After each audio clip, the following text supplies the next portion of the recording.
It's a renewed day for manufacturing in America. You know, I remember when Donald Trump was running for president, he said that if he was elected president of the United States, America would start winning again. Well, today, America won. And we have Donald Trump to thank.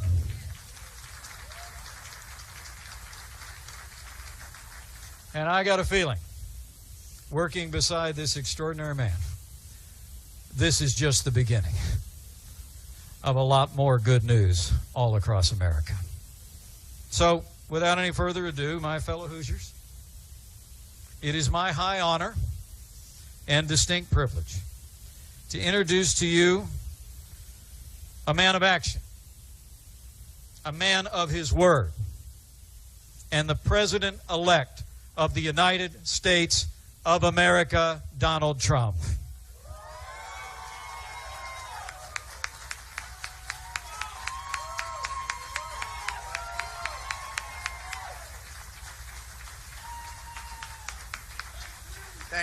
Thank you, everybody.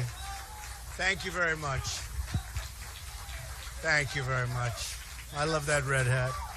Thank you, everybody. I want to thank all of the dignitaries that are with us today. We have a whole host. The mayor and the governor-elect, great people. It's a big victory for the governor-elect. He won very convincingly, so we're very proud of him. And, you know, Mike has been such a wise decision for me. When people were saying, I don't know, how good is he at decision-making, they'd always say, yeah, but he picked Mike Pence. That's a good decision. And everybody loves Mike. He's become something very special. I want to thank Greg Hayes of United Technologies, because when I called him, he was right there. I wish I could have made the call when they were doing their original decision, but it worked out just as well, other than I would have liked to have had an answer a year and a half ago. We had a tremendous love affair with the state of Indiana, because if you remember during the primaries, this was going to be the firewall. This was where they were going to stop Trump, right? And that didn't work out too well. And it was a firewall for me. It was a firewall. And we won by 16 points. And the election, we just won by 20 points, almost 20 points. And that was some victory. That's pretty great. And I just love the people, incredible people. So I got involved because of the love affair I've had. This has been, and I'll never forget, about a week ago, I was watching the nightly news. I won't say which one, because I don't want to give them credit, because I don't like them much, I'll be honest.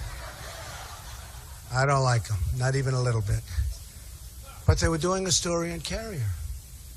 And I said, wow, that's something. I want to see that. And they had a gentleman, worker, great guy, handsome guy. He was on. And it was like he didn't even know they were leaving. He said something to the effect, no, we're not leaving, because Donald Trump promised us that we're not leaving. And I never thought I made that promise. Not with Carrier. I made it for everybody else. I didn't make it really for Carrier. And I said, what's he saying? And he was such a believer. He was such a great guy. He said, I've been with Donald Trump from the beginning. And he made the statement, the Carrier is not going anywhere. They're not leaving. And I'm saying to myself, man. And then they played my statement. And I said, Carrier will never leave. But that was a euphemism. I was talking about Carrier like all other companies from here on in, because they made the decision a year and a half ago. But he believed that that was, and I could understand it. I actually said, I didn't make it. When they played it, I said, I did make it, but I didn't mean it quite that way. So now, because of him, whoever that guy was, is he in the room by any chance? That's your son. Stand up. You did a good job. You did a great job, right? That's fantastic. And I love your shirt. Oh, wow. Oh, put it on, cameras. Go ahead, put it on. Well, your son is great. And he meant that, didn't he? He really meant it. At first I said, I wonder if he's being sarcastic, because this ship has sailed. And then I said, it was 6:30 in the evening, and I said, boy, the first thing I'm going to do is go there, and I say, do I call the head of Carrier, who's a great guy? But I've always learned I got to call the top. And I heard about Greg Hayes. He's a great executive. You know, I don't know if you know, United Technologies is one of the top 50 companies in the United States and one of the top companies anywhere in the world. They make many other things other than air conditioners, believe me. Their list of companies is incredible. So I called Greg Hayes. I heard of him, but I never met him. And he picked up the phone, Mr. President-elect, sir, how are you? It's wonderful to win. You know, I think if I lost, he wouldn't have returned my call. I don't know where is Greg? I don't know. Would you return? If I lost and called you, I don't think you would have called. I would have tried for you guys, but I think it would have been tougher, right? What do you think, Greg? Yeah, he's sort of nodding. Yes, you're right. But I called Greg and I said, it's really important. We have to do something because you have a lot of people leaving. And you have to understand we can't allow this to happen anymore with our country. So many jobs are leaving and going to other countries, not just Mexico, many, many countries. And China is making so much of our product that we're closing up a lot of plants. And I mean, I wrote down some numbers that are incredible, but the numbers of manufacturing jobs that are lost, especially in the Rust Belt, and the Rust Belt is so incredible, but we're losing companies. It's unbelievable, one after another, just one after another. So I said, Greg, you got to help us out here. We got to sit down. We got to do something. I said, because we just can't let it happen. Anyway, he was incredible. And he said, I understand. And I said, I wish I made this call a year and a half ago. It would have been a lot easier call. Only because of your son, okay? Believe me. Your son, whoever the hell your son is, these people owe him a lot. And I just went through, he's out in the factory. I thought they were all going to be in this room. This room's not big enough. Yeah, I know. I don't know who arranged that one. Because we just visited 1,000 people in the factory that are going wild in the plant. But I will tell you that United Technologies and Carrier stepped it up. And now they're keeping, actually, the numbers over 1,100 people, which is so great, which is so great. And I see the people. I shook hands with a lot of the people. They're right behind us working. I guess, what is it? You're making so many air conditioners, you didn't want to even have them come off for a half hour. He's a ruthless boss. He's ruthless. But that's okay. You know, I did say one thing to the Carrier folks and to the United Technologies folks. I said, the goodwill that you have engendered by doing this all over the world, frankly, but within our country, you watch how fast you're going to make it up, because so many people are going to be buying Carrier air conditioners. You know, we've had such help here. Bobby Knight. Nobody in Indiana ever heard of Bobby Knight. How great is Bobby Knight? Lou Holtz, Gene Cady. We had such incredible support. But I'll never forget, a friend of mine called up and said during the primaries, he said, you know, if you could get Coach Knight. And I said, you know, Coach Knight called me a year ago. This was a year before I decided to run. He said, if you ever run, I'm supporting you. I said, thanks, Coach. I just don't know if I'm going to be doing it. And then when he said, if you could get Coach Knight, I'll tell you, I got Coach Knight. How good was Bobby Knight as far as we're concerned in Indiana? Is that right? We got Bobby Knight, 900 wins, 2 championships, right? 2 or 3 championships, Olympic gold medal, Pan Am Games, and he was unbelievable. He wouldn't stop. He was just going all over. He was the greatest guy. We came into an arena, Greg, and we had 16,000 people inside, outside. We had, I think, 10,000 outside. It was, and I left. This was 3 weeks before the primary, and I left. I said, how are we going to lose Indiana with this? I didn't think we were going to lose, and we didn't. We won big. But so I want to thank all of those folks because they really helped with Indiana and with a lot of other places. So United Technologies has stepped up, and I have to say this, they did it in such a nice and such a professional way, and they're going to spend so much money on renovating this plant.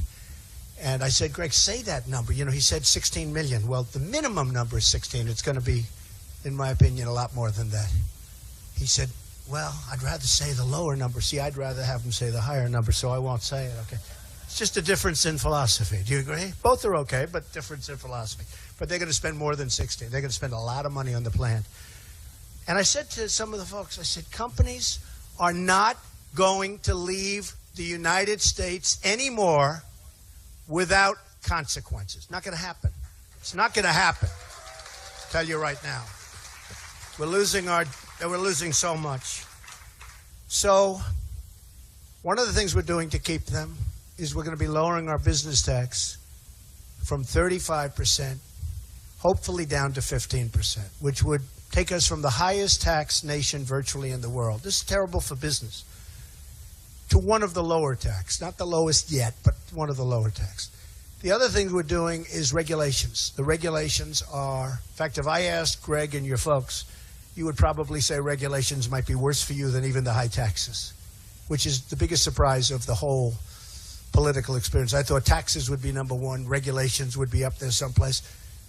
Believe me, these great leaders of industry and even the small business people who are just being crushed, if they had their choice between lower taxes and a major, massive cutting of regulations, they would take the regulations. I don't know how you feel about that, Greg, but I just noticed, I wrote down because I heard it, since about 6 years ago, 260 new federal regulations have passed, 53 of which affect this plant. 53 new regulations, massively expensive, and probably none of them amount to anything in terms of safety or the things that you'd have regulations for. 6 of 8 of the air conditioning companies right now are located in Mexico. 6 of 8. I mean, think of that. And 80% of the supply chain for Mexico, 80% is located in Mexico. And we're not going to have it anymore. So we're not going to have it anymore. And we like Mexico. We think it's wonderful. I was there 3 months ago with the president of Mexico. Terrific guy. But we have to have a fair shake. We're not getting anything. We have NAFTA, which is a total and complete disaster. It's a total and complete disaster. It's a one-lane highway into Mexico. Nothing coming our way, everything going their way. And I don't have to mention who signed it anymore. It's so nice. I don't have to mention who backed it anymore, right? We don't have to mention that anymore, fortunately. But it's a one-way street, and it's going to be changed. It's going to be changed. We have to bring our jobs back. And when they expand, and one of the things that made me so happy is when Greg said that they have over 10,000 jobs that they're going to be producing in the very near future, and now he's looking to the United States instead of outside of the United States, where almost all of those jobs would have gone. So one of the reasons I wanted to do this particular conference is it's so great. So many people in that big, beautiful plant behind us, which will be even more beautiful in about 7 months from now. They're so happy. They're going to have a great Christmas. That's most important. But also, I just want to let all of the other companies know that we're going to do great things for business. There's no reason for them to leave anymore because your taxes are going to be at the very, very low end, and your unnecessary regulations are going to be gone. We need regulations for safety and environment and things, but most of the regulations are nonsense. It's become a major industry, the writing of regulations, and that these companies aren't going to be leaving anymore. They're not going to be taking people's hearts out. They're not going to be announcing, like they did at Carrier, that they're closing up and they're moving to Mexico. Over 1,100 jobs. And by the way, that number is going to go up very substantially as they expand this area, this plant. So the 1,100 is going to be a minimum number. So I just want to thank everybody, and specifically I just have to thank the people that I met backstage. Incredible people. The spirit, the love. People are crying. I mean, they're all crying. And it's taken us a little while. But think of this. I don't think we even announced we were running when this deal was originally announced. And in the end, what happened is, because that makes it much more difficult. I mean, it's hard to negotiate when the plant is built. You know what Greg said? Greg said, but the plant is almost built, right? I said, Greg, I don't care. It doesn't make any difference. Don't worry about it. What are we going to do with the plant? Rent it, sell it, knock it down. I don't care. But we're going to do, and they're going to do fine with their plant. I don't know if they're going to be able to do with an American company, but we'll figure that out. But where we're starting is from a much easier place. It's hard. A year and a half ago, they make an announcement, and all of that work is done, which is why I have such respect. I always say great business people, they have flexibility. If you're hard line, well, we're not going to move. Flexibility. That's why they've done so well over the years. That's why it's a great company, because they have flexibility. But we're not going to need so much flexibility for other companies, because we are going to have a situation where they're going to know, number one, we're going to treat them well, and number two, there will be consequences, meaning they'll be taxed very heavily at the border. If they want to leave, fire all their people, leave, make product in different companies, in different countries, and then think they're going to sell that product over the border, which, by the way, will be a very strong border. Very strong border, believe me. And I think companies, we're going to build the wall. People are saying, do you think Trump's going to build the wall? Trust me, we're going to build the wall. And by the way, people are going to come through that wall. We're going to have doors in that wall, but they're going to come through legally. And people are going to come through on worker permits to work the fields. We're going to have people, a lot of people are going to come through, but it's going to be done through a legal process. But one thing that's not going to come through is drugs. The drugs are going to stop. The drugs are going to stop. So I just want to thank all of the people at United Technologies, most particularly you, because you are fantastic, Red. I want to thank, and I want you to tell me how many air conditioning units you sold in the last 6 months from today, because I want to say I think it's going to be a number that even will surprise your folks because of the tremendous goodwill that you've created. I want to thank all of the workers at this plant, all of the carrier workers, most importantly.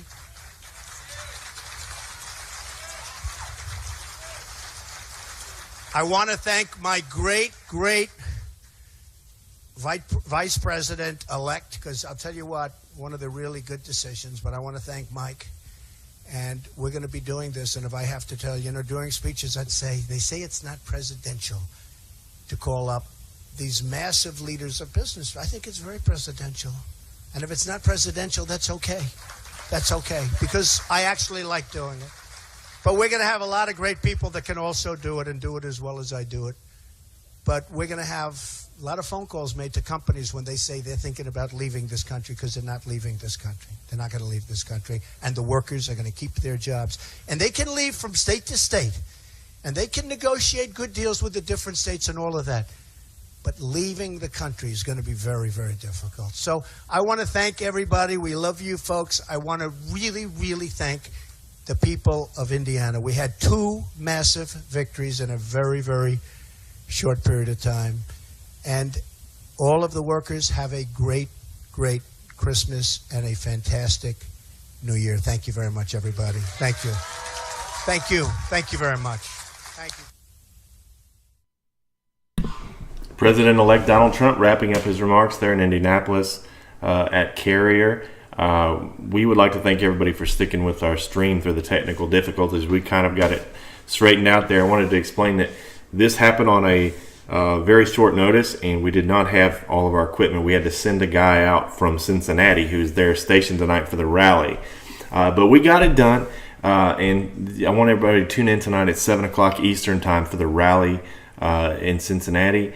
We will be there. Everything looks great. It's going to be awesome. You guys are going to see how far we've advanced since the last time you've seen us on election night, basically. So this is going to be an amazing next few weeks. You're going to see some programming roll out from RSBN. We're going to show you our newsroom, our studio tour. We'll give you here very soon. We're also opening an office in Washington. We'll be at the White House press briefings. We'll be at inauguration. And this was all made possible because of you. Remember that. So if you can please help us continue our fight to take down the mainstream media, because we survive off your donations. We don't take any kind of donations from large corporations, or we don't have investors. So I'm sorry, our dog is barking in the background. If you can donate to us, please do so at rsbn.tv/donate. That is the lifeblood of our company, is your donations. And we want to thank you for tuning in. Please come back tonight at 7 p.m. Eastern. We'll probably start rolling a little early. We'll see you then. Thanks, guys.